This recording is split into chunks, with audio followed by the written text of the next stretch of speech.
In our lesson today, we're going to find the area of odd shapes, which we call composite shapes. Okay, in example number 1, I have this shape right here. If I count the sides, there's 1, 2, 3, 4, 5 sides, which is called a pentagon. I want to find the area of this shape, but I really don't have an area formula for something that looks like this. And so what I'm going to have to do, I'm going to have to break down the odd shape figures into shapes that we can easily recognize. And by eyeballing this, I realized that I could draw in a line here. I'll put in a little dotted line. And this will change the one shape into two shapes, a triangle and a rectangle. And I know area formulas for both of those. And so what I'm going to have to do is find the area of each individual shape and then add them together at the end. So I'm going to start with the rectangle. Okay, so for the rectangle, to find the area of a rectangle, I know the formula A equals base times height. And looking at my rectangle, I see right here it's got a base of 19 and it's got a height right here of 11. So A equals 19 times 11. And when I multiply both of those numbers together, for the rectangle, that gives me an area of 209, and the units are going to be square meters. Okay, so there's the area of the rectangle. Now I've got to get the area of the triangle. Triangle. Okay, and the formula, area equals 1/2 base times height. Okay, and I can see that this base of the triangle is the same as this base of the rectangle, so this is 19 meters. So A equals 1/2 times 19 times, I need to figure out what the height is going to be. Remember, the height has to be perpendicular to the base, so it has to form a right angle. So it's not going to be 13 because those aren't perpendicular. What I'm going to have to do is figure this out. Well, on the rectangle, I knew from here to here was 11. That's the same as from here to here. Okay. And I know that this entire height from here to the top right here is 23 meters. So to get from here to here, well, I'm going to take the entire 23 and subtract off the 11, which means that this distance from here to here must be 12 meters. And so that's the height that I'm going to use in my triangle formula. So A equals, I'm going to use my calculator to multiply 1/2 times 19 times 12. And when I punch that into my calculator, I'm going to get 114. And again, the units are going to be square meters. Now that I know the area of each individual shape, the rectangle and the triangle, I need to get the total area. And I'm going to do that by adding the two pieces together, 209 plus 114. And that's going to give me a total area of 323 square meters.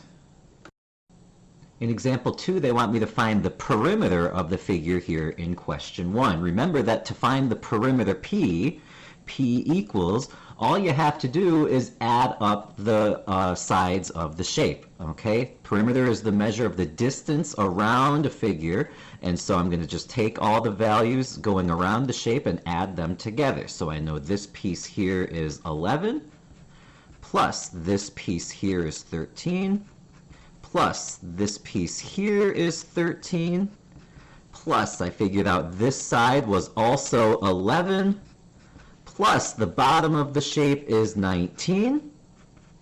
And when I add all of those values together, that's going to give me a perimeter of 67 meters.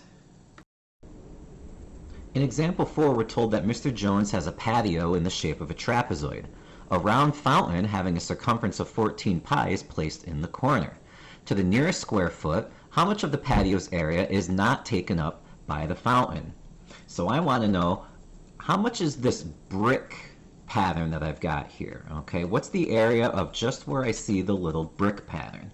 So again, I've got an odd-shaped area here. I'm going to have to figure out the perimeter, the area of the trapezoid, which is the entire patio, And then I'm going to have to find the area of the fountain, and I'm going to have to take that away since it's not a part of the brick pattern. So let's start by finding the area of the circle. So circle, the area formula for a circle, area equals pi r squared.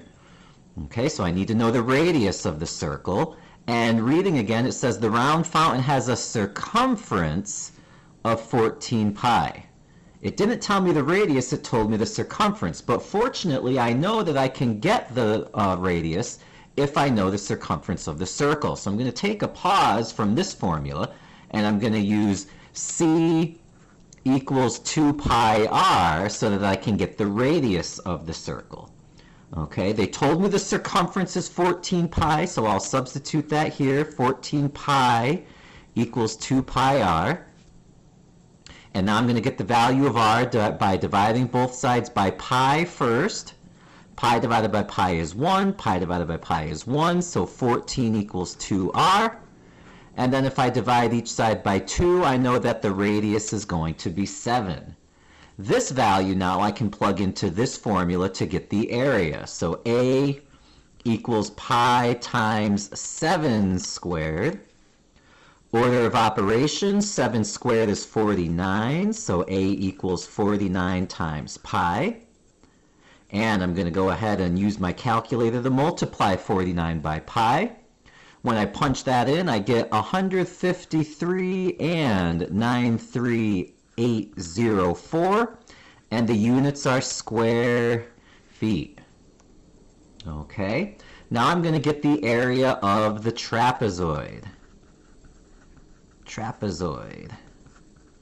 Okay, the area formula for the trapezoid, remember, area equals 1/2 times, in parentheses, base 1 plus base 2 times the height. Okay, so A equals 1/2 times. The bases, remember, are the two sides that are parallel to each other, which are going to be the 12 feet and the 20 feet right here. So base 1 can be 12, base 2 can be 20, times the height. The height right here I can see perpendicular to the bases is 25 feet. And now I'll use my order of operations. I need to add in the parentheses first, so I'm going to have 1/2 times 12 plus 20 is 32 times 25. And now when I go ahead and I multiply, A equals, well, half of 32 is 16, and 16 times 25 is 400. So the area of the entire trapezoid shape is 400 square feet. Now I need to figure out what's the area of the patio not taken up by the fountain.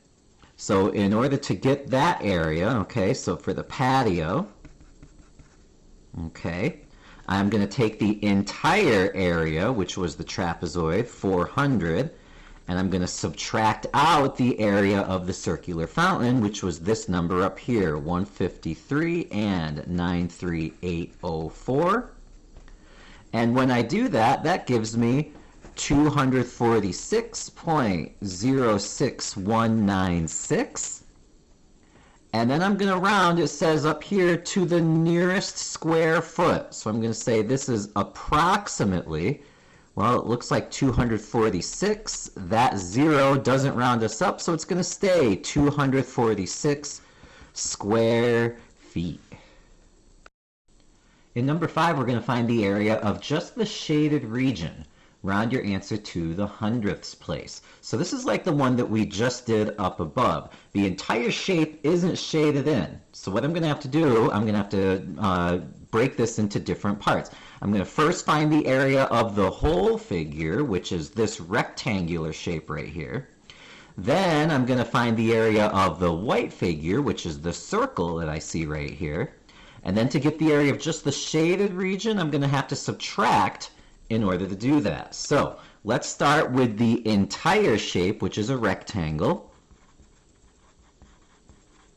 To get the area of a rectangle, my formula, A equals base times height. And when I substitute in these values, the base here is the same as here, 30, times the height right here is 26. And when you multiply, that's going to give you 780 square centimeters. Now I'm going to find the area of the circle. Area equals pi r squared. And looking at my circle, I can see the radius right here is 8 centimeters. So that's going to substitute in here. Area equals pi times 8 squared. Order of operations, I'm going to do the exponent first. 8 squared, 8 times 8 is 64. So A equals 64 times pi. And now I'm going to use my calculator to multiply those together. 64 times pi. And I get 201 and 0.61928. And again, the units are centimeters squared. Now I want just the shaded region. So in order to do that, I'm going to have to subtract the whole area, which was 780, by the white region here, which was 201 and 0.61928. And when you do that subtraction, that's going to give you 578 and 9380702. And the directions again said to round your answer to the hundredths place. So this is approximately 578 and it looks like 93 hundredths, but that 8 there is going to round us up to 94 hundredths. 578 and 94 hundredths square centimeters is the area of the shaded region. In example 6, the picture below is a blueprint of an auditorium. The stage is 15 feet by 50 feet. So right here, this is the stage. And the rest of the auditorium will be carpeted. What is the area of the auditorium that needs to be carpeted? So no carpet goes on the stage. It goes everywhere else in the picture. So what we're going to do, we're going to find the area of the entire shape, which is this trapezoid. And then we're going to find the area of the rectangular stage. And we're going to have to subtract. So let's start with the trapezoid. A equals 1/2 of base 1 plus base 2 in parentheses times the height. Okay, A equals 1/2 times the bases. All right, well, the bases, one of them goes from here to here, which I can see is this distance of 75 feet. Plus, the other base goes from here to here. So I'm going to have to add all of these numbers together. 25 and 75 is 100, plus 11 is 111. 111. 111 is the other base. And the height, perpendicular to both right here, is 60. Now follow the order of operations. I'm going to add in the parentheses first. 75 plus 111 is 186. So we have 1/2 times 186 times 60.